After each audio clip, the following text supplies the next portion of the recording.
যারা 17 বছর যাবৎ বলছেন এই দেশের মানুষ ভোটাধিকার পায়নি, সেই দেশের মানুষই এখন নির্বাচন চায় না। আপনাদের যদি মনে হয় দেশে নির্বাচনের প্রয়োজন, আপনারা গণপরিষদের একটা নির্বাচন করুন। গণপরিষদের নির্বাচনের মাধ্যমেই বোঝা যাবে জনগণ নির্বাচন চায় কি চায় না। আপনারা যেহেতু নির্বাচনী রোডম্যাপ চাচ্ছেন, আমরা নির্বাচনী রোডম্যাপ আপনাদেরকে দিচ্ছি। যদি এগুলো বাস্তবায়ন করতে পারেন, আপনারা নির্বাচন আসুন, আমাদের কোনো সমস্যা নেই।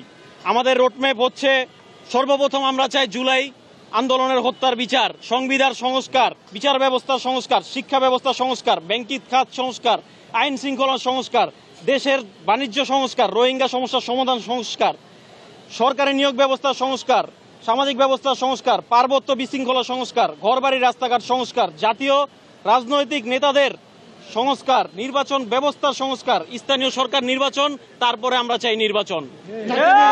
যারা আমাদেরকে বলছেন যে ভয় দেখাতে পারবেন, খুনি হাসিনাই আমাদেরকে, তারা দেশের জনগণ একত্রিত হবে। আমরা চাই দেশের আগে সংস্কার, তারপর নির্বাচন। নাম মেনশন করতে চাচ্ছি না। এর মধ্যে বিভিন্ন প্রকার রাজনৈতিক দল এবং মতবিরোধের কিছু লোক আছে যারা চাচ্ছে না আমরা এই কর্মসূচিটা বাস্তবায়ন করি।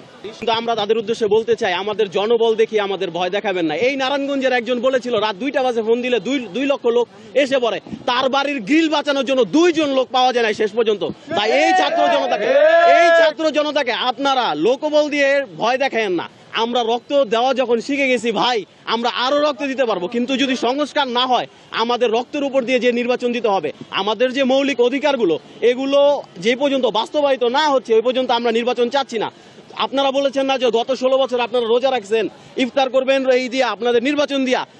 ইফতারের সময় তো এখনো হয় নাই স্যার, ইফতারের সময় দেরি আছে। ইফতারের আগে যদি আপনি রোজা ভেঙে ফেলেন, তাহলে তো রোজার নেকিটা পাচ্ছেন না। আর একটু ধৈর্য ধরেন, আর কিছুক্ষণ পরে আজান দিবে, তখন আপনি রোজাটা খুইলেন। এখন রোজা খোলার সময় হয় নাই।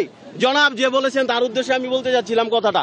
আমরা একটা কথা রাজনৈতিক দলকে স্পষ্টভাবে বলতে চাই, আমরা দেশের জনগণ কোনো রাজনৈতিক দলের ডাকে আসিনি। এর আগে রাজনৈতিক দলগুলো অনেক নির্বাচন অনেকগুলা করছে, কিন্তু শেখ হাসিনাকে সরাতে পারিনি। যখন আমরা দেশের সাধারণ মানুষ আসছি, একটা স্বপ্ন নিয়ে আসছি, একটা দেশ গড়ার জন্য আসছি, কোনো রাজনৈতিক দলের জন্য আসি নাই। তাই আমি রাজনৈতিক দলগুলোকে স্পষ্টভাবে বলতে চাই, অনেক রাজনৈতিক দল বলেছিল যে আমরা অনেক বড় রাজনৈতিক দল, আমাদের কেউ কিছু করতে পারবে না। আপনারাও বলতেছেন আমরা অনেক পুরাতন দল, আমাদের কেউ কিছু করতে পারবে না। কিন্তু সেটা ভাববেন না, দেশের জনগণের উপর কেউ নাই, আর আমরা হচ্ছি সেই জনগণ।